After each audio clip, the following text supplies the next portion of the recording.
Hello, everyone, and welcome to another Legends podcast here on Eurosport.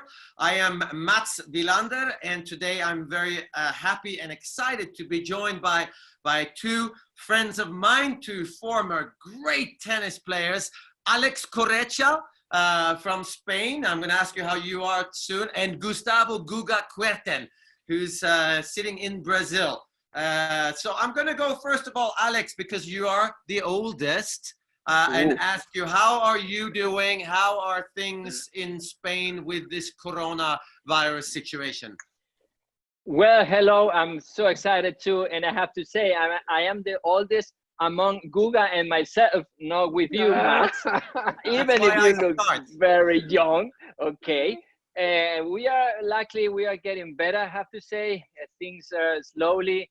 But, you know, we've been struggling a lot in Spain, actually. It's been very rough. Nearly 30,000 people died. So it's a very horrible situation. But thank God now things are looking a little bit better. So we stay calm, but positive. Okay. Thank you, Alex. Well, Guga, thank you so much. Nice to see you. How are you, and what's the situation in Brazil with this horrible coronavirus? Right. Hello, Mats, Alex too. Thanks to invite me, and it's so nice to see you guys around.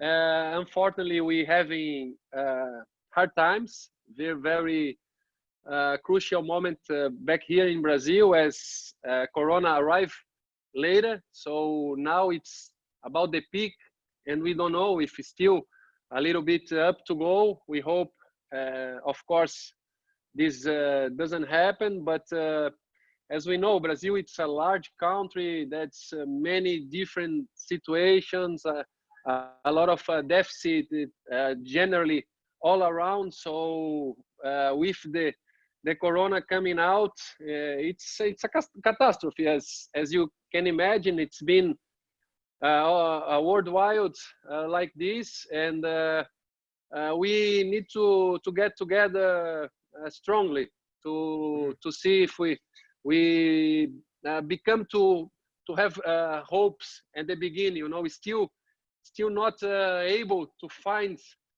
strength and hopes yet, because every day there's another story coming out. But our country is a strong people. We suffering in many other situations in the past.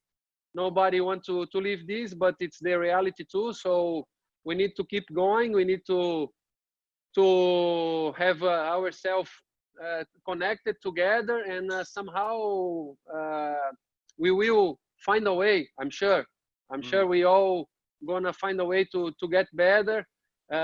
Probably think on daily circumstances, and then weekly. There are many questions we don't know the answers yet. We hope for news every single day and every other week to see if it comes out medicines, vaccines, and things like that. But so far, what we can do is take care of each other, try to be friendly and respectful with the recommendations and the government requests, and be healthy. You know, I hope everybody can be well. It's very easily, Mats, and I hope I understand for you guys too, Alex, as well. We have enough stability to be home, to be patient, to enjoy the family, especially. But outside, it's hard. We can see people are struggling a lot.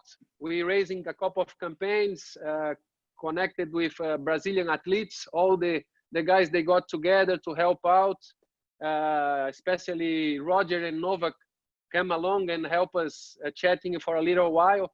It's the time to raise hands, you know, to put ourselves together in world circumstances and see what we can develop from that. Yeah. I'm going to ask you both a little bit of a philosophical question. Obviously, I have been a professional tennis player my whole life, since I was 16.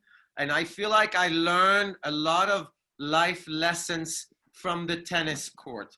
I'm really good at reacting. A situation happens and you make the best out of it. Alex, with you first. What do you think in these serious situations did you learn from tennis, professional tennis, pushing to be the best player in the world? What is the most important thing you learned from tennis going into life? Well, Mats and Guga, definitely everything I learned. And as you said, I also was dreaming and working to become a professional tennis player. And mostly, I think to be patient, you know, to be someone that when you want something you like, you need to fight for it. You don't need to get too much desperate because you know that you might fail at some times, but at the same time, you know that you can react. And then when things are coming, I think you are much more ready. You appreciate what you have because everything you achieved in your life, it's because you've been working so hard since you were like 9, 10 years old. So now for us, I have to say, we're very humble, but we are, in my opinion, more prepared than many people that probably they were not on that situation before, being away from home, being in hotels, being in airports, being delayed, losing planes, or of course it happened for you, of course to you as well, maybe losing families or relatives when you are away and you call home and you said, yes, how is everything? And they tell you like, oh no, your uncle passed away or someone passed away or a big nice friend of you. So we learn a lot, and thank because of tennis, because this is experience that we made for life. Guga, when we watch you play tennis, we always feel, even as players, I always felt, why is he having such a great time on the tennis court when the rest of us are not smiling and laughing? So obviously, what did you learn from tennis or from life that you took to tennis that is different, I think, from a lot of us? Right. Not always I was laughing, Matt, especially when you were together with Marat and made me run all over the court. This was hard times, but I love the game. Larry teach me to love the game in the beginning, to create this relation. And once you have this approach, everything becomes natural. Even run for 8 hours, come back again, Sundays, weekends, holidays, doesn't matter.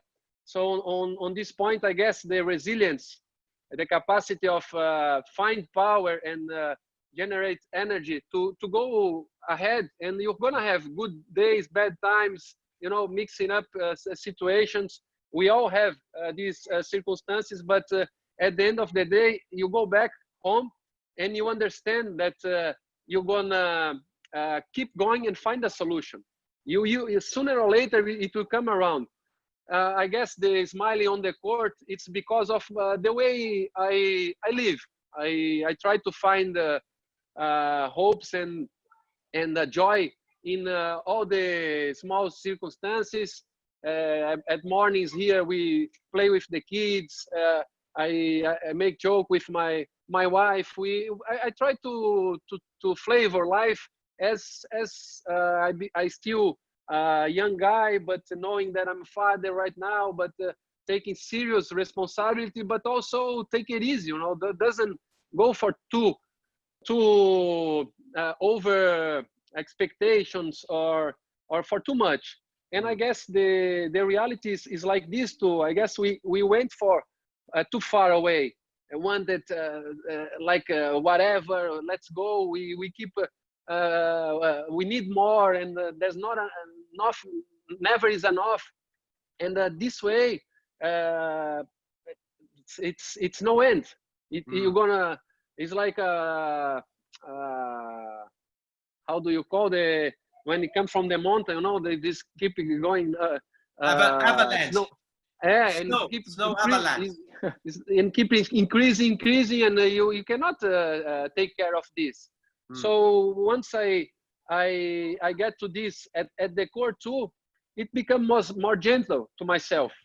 I never expect to go that far. I come from an ordinary city, southern Brazil. My father had these big dreams and vision, but we know there's no professional tennis. There's nothing on the time. So we come kind of discover every single move of the tennis court. My first real adventure on the tour, no, at professional tennis, it was with 15 years old already. I went to Europe, and Larry took me to Roland Garros.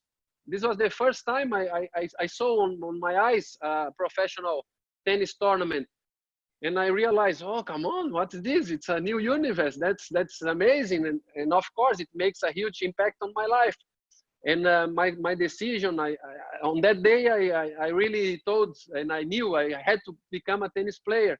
But as I said, the expectation was very gentle. So I went back to the court and trying to play tennis and enjoy the time. Also, I lost my father very early in the tennis court. You know, he started to pass away in a heart attack during a match.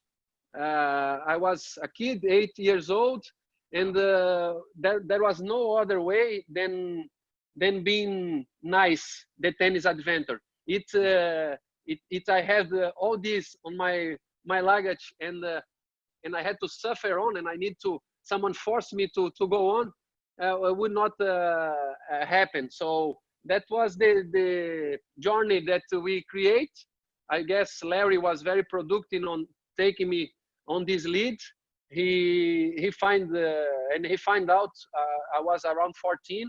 I came out to him and said, Larry, what will happen? I lost a match to a kid, and I was very disappointed. And he came to me, what happened, Guga? I said, no, I was kind of I didn't have the courage to tell him, but he came along a little bit deeper, and I finally told him, it doesn't matter if I win or if I lost, my father will not come back alive. Right. So for me, things was much harder than going out and playing tennis. So he solved this from the beginning. I understand there's many more things to do. We still have a relation connection with himself, my father, and all the surrounding, even in the tennis court, and that place especially I find out as my sanctuary, as the most love, generosity, dreams, imagination, creative. So that's the landscape I like the most, you know. And now I have to create new goals because of my hip. But I always try to find and use these examples from tennis to my circumstances of life. Yeah, Alex, you told me a very, very interesting story. You were you thought you were kind of the best clay court player in the world in '97, I believe, yes. right? Yes, right. You had won Rome, and you're a very humble guy, which is good because you understand your opponent, you respect your opponent, you respect the etiquette of tennis. You practiced with Guga in 1997, and Guga was coming from the Challenge Tour, whatever. So tell me a little bit about that season on clay in '97, and then going into Roland Garros as maybe the favorite. You met Guga. Tell us the story and ask Guga the question, please. Yes, of course. Well, the thing it was that I was in a very good shape. I won in Estoril. I reached finals in Monte Carlo, finals in Munich. I won in Rome. I was playing also doubles, which I won Munich as well with my partner Albano. So I was on fire. So we decided to practice the Sunday before the tournament started with Guga. And we said, okay, let's practice. And I was feeling like I was the man. And all of a sudden, Guga, which we didn't know him much, he came from a challenger that he won somewhere in Brazil. And he just killed me on the practice court, like easy, like 6-2. And so when we finished the practice, I came to him and I said, Guga, you can say what I told you, because I'm not so sure if I should regret that after 23 years. I gave you so much confidence. And you said you thought Guga can win. We changed over and said, come on, if you play like this, you're going to win the tournament. Yes. he was the first one to see that far. It was amazing. I was feeling that I was playing super good. I won so many matches. I just won Rome, a straight set to Marcelo Rios, which he was probably one of the favorites of the tournament. And I played Guga on practice, and I had no chance. He was killing me from forehand, backhand, serves, so relaxed, so loose, as you said, happy, having fun, enjoying with the crowd. And I'm like, you can win this thing. And he did it. You owe me a little bit of prize money or something. It's you, Alex. You should give him some, commission. Yes. But Guga, you talked about, Guga, before, that you're helping out the situation in Brazil. I know that you have your own foundation. If you don't mind, would you tell us what you are trying to achieve, or what you are trying to do with your foundation in Brazil in different ways? Sure. For us, it's a very special, devoted, and kind of relation also with my young brother that passed away, a handicapped brother that lives for 28 years. And we start from the beginning to help out the handicapes because of him, and the kids from public school. As in Brazil, they have not even decent opportunities. So we try to get them to, instead of having nightmares, to at least dreams once in a while. Yeah. And that's what we've been doing for 20 years. We start on 2000 in the year, just 4 months before I became #1 in the world. It was a gift from the beginning already that came around. And it's a very natural kind of vocation from my mother. She born as this, wanted to help and to be around, giving people attention and taking care of everybody. And she's been social assistant for life, like 35 years. She retired then after working for so long, and she's still the president from the foundation. So we increasing a lot over these 20 years. We have right now around 550 kids. We're helping out the handicaps around 8 to 10,000 every single years. We've been in more than 180 cities around Brazil, finding out what's happening, increasing them and support them to work better. Then she started to build new special programs, as we have kind of vacation for the handicaps that the father can take them for 14 for a week and leave them there to many activities, and we give a little time to the parents too to relax. We have now, we start 3 years ago to build professionals to take care of special kids, handicaps, and old people as well. So she's a machine, man. My mother is a machine of philanthropy, of working out, hands-on. It's a great honor for us to have this still surround us. It gives us very strict points on being human. Now, don't forget that we are all human, and trying to of course give better opportunities. At the end, everything we do, it's to increase the level of opportunity that we know in Brazil many people are lack of it. Yeah. I know, Alex, you coached Andy Murray. You obviously played against Federer. You said you played Rafa once. This is a question to both of you. And Alex, you can go first. You came on tour, both of you. Yeah. You were on tour, and Roger came, and Rafa comes, and Novak comes.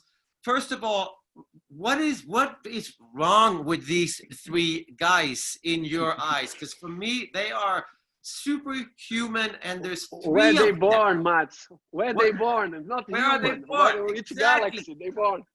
Alex, you coached Andy Murray, so you have some insight. What is up with Roger, Nafa, and Rafa and Novak? What's up with them? Well, in my opinion, when they first started on the tour, I played with Roger several times, and you realize already that when you leave like a short ball, he can turn around and just go for it all of a sudden. His serve was great, his footwork, but you can see that he was still improving. With Rafa, I hit with him one morning, 9 a.m. In Barcelona, and he was waiting for me like at 2 degrees with sleeveless like this, relaxed, and waiting to hit the first ball. And I was wearing like a scarf and a hat and everything, like so cold. And the first ball I throw to him, he went like boom, and he was only 16-year old. So I stopped the ball and I said, how can you hit so hard the first ball? And he said, I'm playing 100% full speed from the first ball to the last ball. And I was like, oh, this guy is something special. So with this, with Novak, I didn't have the chance to hit with him when I was professional. But what I feel is like, as the time went on, I believe they realized that they could be even better than people like Mats Wilander or Guga Kuerten or Boris Becker or Ivan Lendl. And they started to believe that they can be the best in the history. So I think all of them are creating a system where they need to improve their games to become a better player, and at the same time looking ahead, thinking like, why I cannot be the best in the history. So that's what I think is giving them this sort of feeling, the passion and the love they have for the game, but also the fact that they can become the greatest, I believe. Yeah, Guga, I know you talked to Roger Federer the other day, I believe, and he said you were very welcoming when he came on tour, very nice. There has been a tweet out there where Stefanos Tsitsipas has mentioned you, but would you be interested in coaching one day with your attitude? You would be a great coach. Where do you look at coaching for you? Vem cá, ô Bipi, Guta, chega aqui rapidinho. Look, Mats, I'm a coach already. You look, the coach here, mathematics, Portuguese, and then the boy too. I've already had 24/7 coach. Yes. I call Stefanos. I sent him a message because it was so kind of him, and to be very straight to the point, for him, that don't create expectation, and also to tell him that for me it doesn't make sense yet to be around. I understand it's about 10 years. I don't play professional anymore, but I have these guys here too young. They are too young at home. I want to enjoy every single moment. I have this journey with my wife that's been amazing. So I told him very honest and gentle as he was to me. And also I let just the window open to understand that if I can help anyhow, I just don't want to disturb, because we know it's not simple like this. Do this and that. No, you have to go daily, work. When Novak, we talk a little bit about, he came along on just before the French Open 2 years ago or so. He was struggling to come back, and we were together in a Lacoste event, and he came to me and asked, Guga, how can I find motivation? I told him it's a routine. You need to find out in your routine. Doesn't matter too much word, too much secret. Is one day after the other, you keep it going a little bit better, and certainly it happened. He won Wimbledon 4 weeks later, and it can be a click like this, but you need to be there 24/7, as we are here with the kids. So it's not for me right now. I wish I could help, guys, and all the time they have my phone to ask whatever they need, but I understand too. It's much of being out there and find someone that understand them, that can be connected, related, as it happened to Novak, come back from the beginning, to put the pieces in order and go ahead. That's on this measure that I think the three of them are amazing. They are able to do all single decisions based on the tennis career. we were not that good. We had other priorities. Yes. They have everything, all single decision on them life to become the best tennis player in the world. So that's what made them amazing, because somehow we couldn't support to, you know, we couldn't handle this so much decisions and the time and whatever, all that it takes to be that good. And they are able to build a good team with nice people together, with many good persons. You know, the key, it's about human at the end. They have to be good and surrounded by good human beings to become a genius and I don't know, extraterrestrial in the court that they are. They come. That was funny to listen from. I guess it was a Baleto Gaudio that come around with Cella, where they park the how do you call the alien spaceship, you know, and they park this that we still didn't find it. But it's the same time, it will be a great experience to be around with these guys. It will be nice, but I'm sure it's still not for me, Mats. I leave it open to Alex and then all the other guys for you.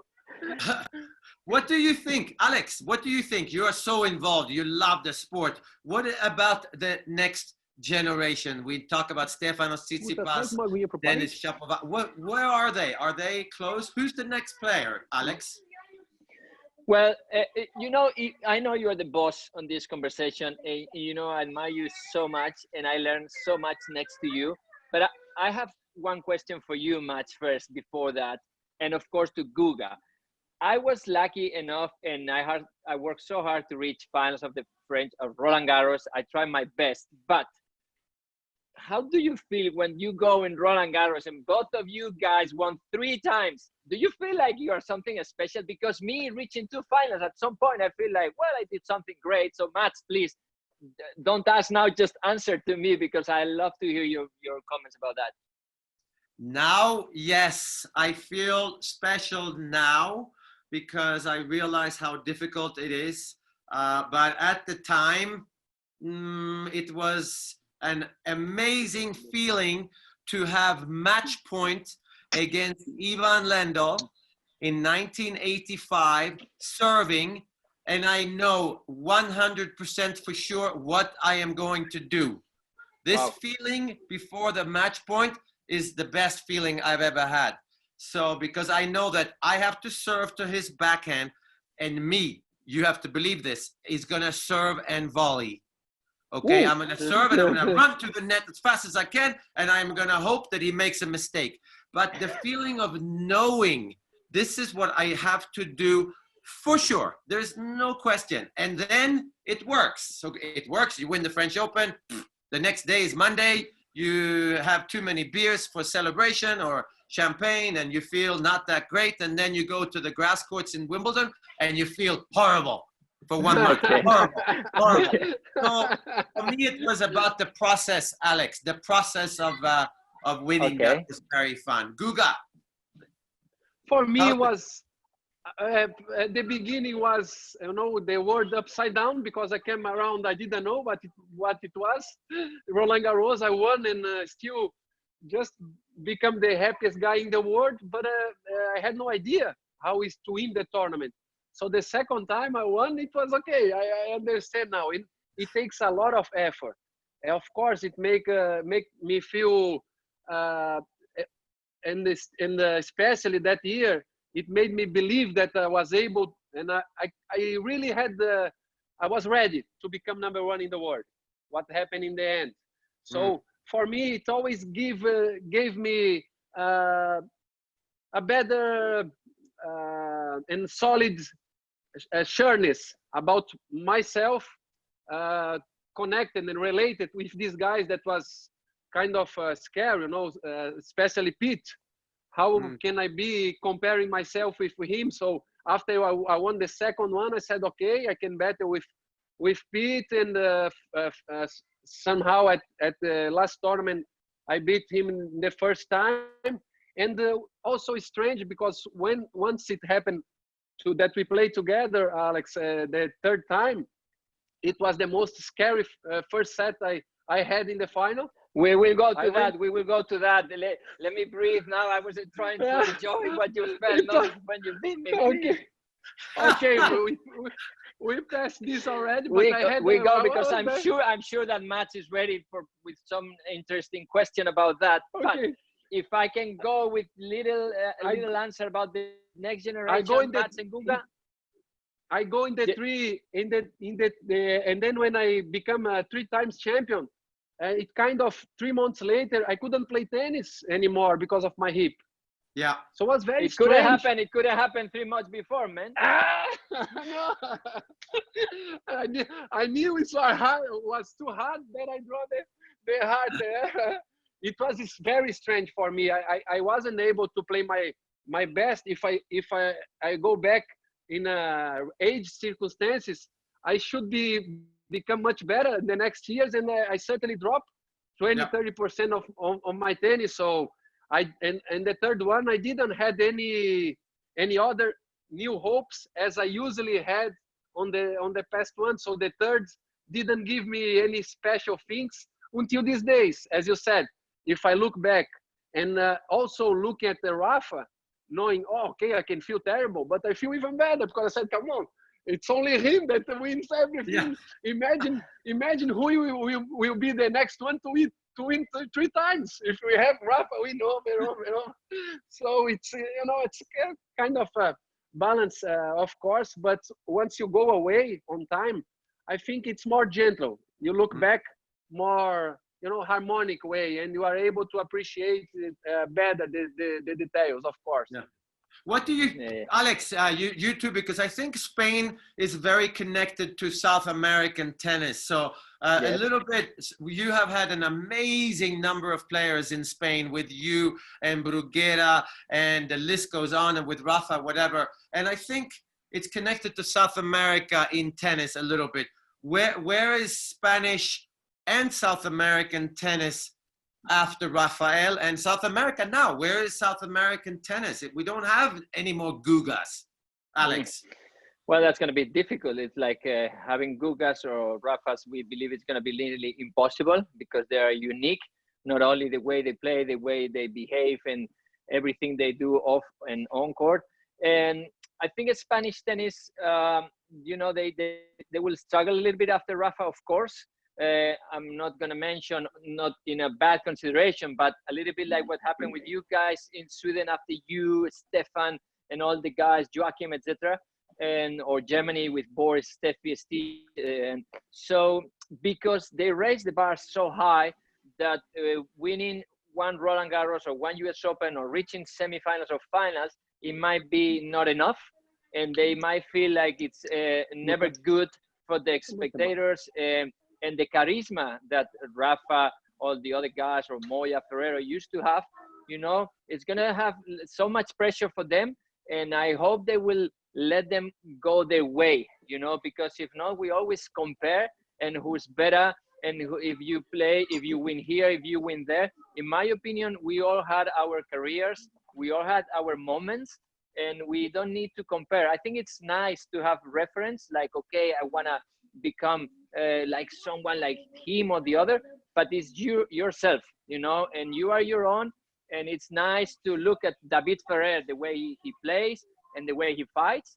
But at the end of the day, you need to show your personality, looking at the others, but being yourself, I believe. So I'm looking a little bit concerned, even if I know that we work very hard physically, technically, mentally, whatever, to become still good tennis players. Yeah. I'm not going to keep you guys forever, but you brought it up, Alex. We're going to have to we are going to show a little bit of the finals that you guys played in 2001. I think it's 3 or 4 minutes. And I don't know, Guga, have you seen the finals you played against Alex? Have you watched the video?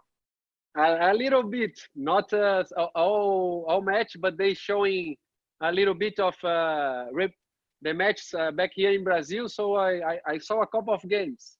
Yeah. So you are on the screen. You guys can see the match. Yes. Okay. Yeah, Sure. okay. I can see.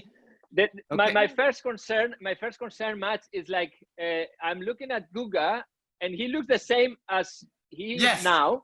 And I'm looking at me, and I'm totally different. So this is my This first is the concern. makeup, Alex. Yes. Makeup Look for at me. my wife What's going here. on? But let me ask you the first question, because I'm gonna ask. Okay, so we are talking about Roland Garros this year. Imagine playing this final with no people watching.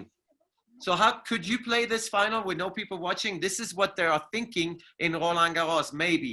What is your idea? Guga, if you let me say that, I would love. I would lose the match, people. of course, because the whole crowd were with Guga, like if he was a French guy. I was like absolutely upset, and I went bananas because they were like Guga, like if we were playing in Rio or something like that, Guga. Only because of the heart you made on the court, man. Yes, because of the drawing, my perfect lines. But I Guga, wouldn't.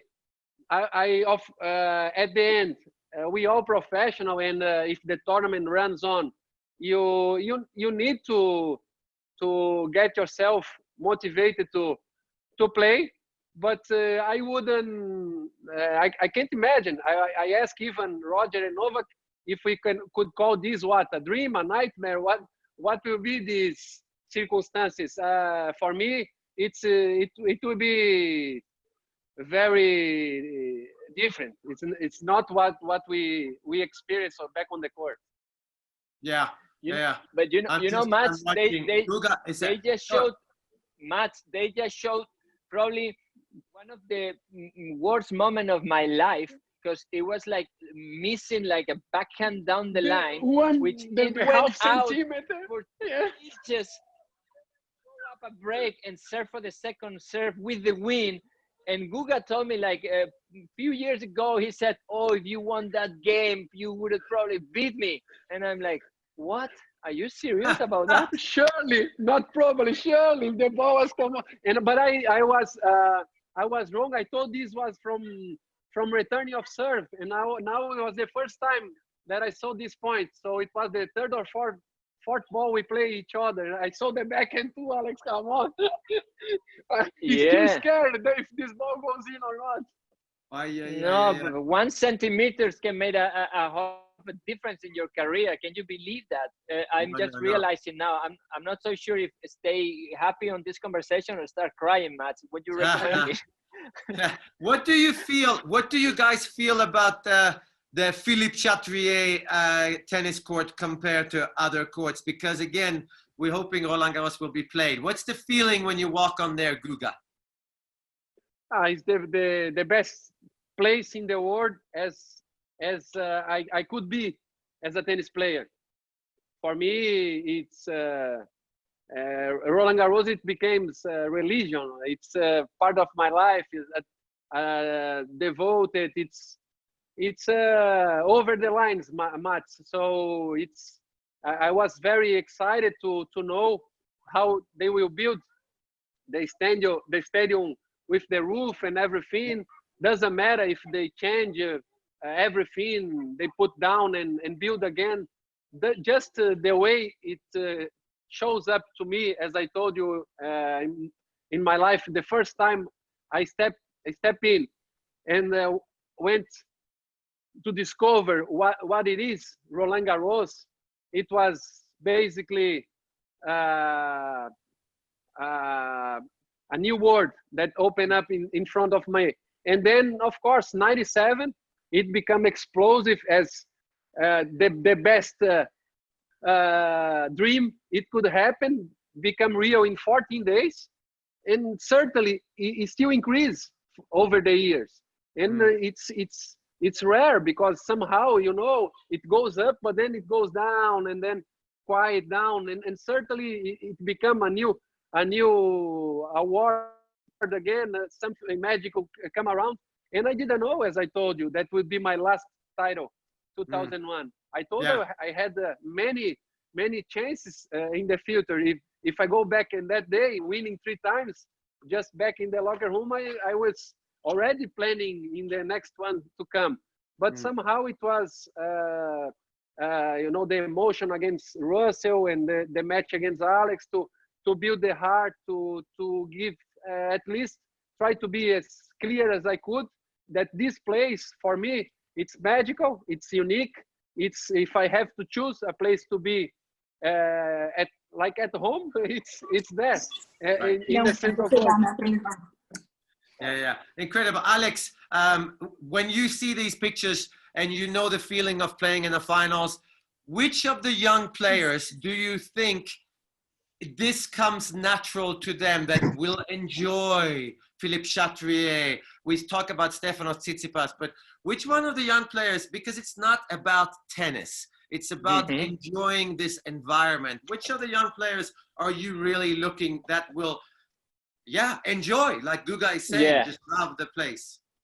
Well, it looks to me, of course, Stefanos is looking very well. And I believe with this little break or long break that everybody had, I think it might give some time for them to realize how fortunate they are, and they will mature a little bit more. I would love to see Shapovalov become a very good player, because I love his charisma. I love the way he plays. I hope he can become a little bit more solid, but because I think he will become with the age. And then Medvedev, you know, it's kind of weird, but I think he loves these kind of scenarios as well, because he doesn't fear anyone. And he likes to play out there with a lot of crowd, even if they're behind him, you know, or against him, you know, and I think he loves it too. And with the experience he's getting, I think Dominic Thiem, even if he's very methodic and like this, he will end up feeling like he's got the potential to become a Grand Slam champion. In my opinion, probably Wimbledon might be the toughest one, but in any other surface. So I'm looking forward to see who's going to break through, and the way they're gonna handle the situation once tennis is coming back. Guga, we're gonna give you the final word here today. I'm gonna let you guys go, but what kind of, it's the same advice do you have to the players that are coming from behind, the next generation, and at the same time, what advice or hope to the world, because the world is in a very strange place now? What spiritual word can you give them, because you have something that we all want a piece of, Guga? Well, I guess it's about being out there, Mats. Commit to yourself, to your project, to your program, to the people that are surround you, and appreciate your opportunities. I guess everything happened to us because we are able to find out and to really get connected to every single movement that happened to our life, even the toughest one. We were able to build them and make them work, at least to have to able to adapt yourself and to manage to live with it, and if it's possible, to create a better connection. This coronavirus, it will pass. It has to pass, and will do 1 or 2 years. We will look back and things will be much better than are right now. So we're gonna look back and decide if we still carry on struggling, if we look and try to be okay, let's take advantage on it and be even stronger and better. So at the end of the line, depends a lot of us, how deep and how much I really wanted to do. And these days, what is hard for the players, it's the interference. You know, you have so many things going on. So it's very easy to go away with your head. You practice for 3 hours, and the next minute you want to go on your cell phone. How you observe, how you gonna really get to the work you did. You already made the toughest part, perhaps. I know, be away from the phone right now, it's hard too.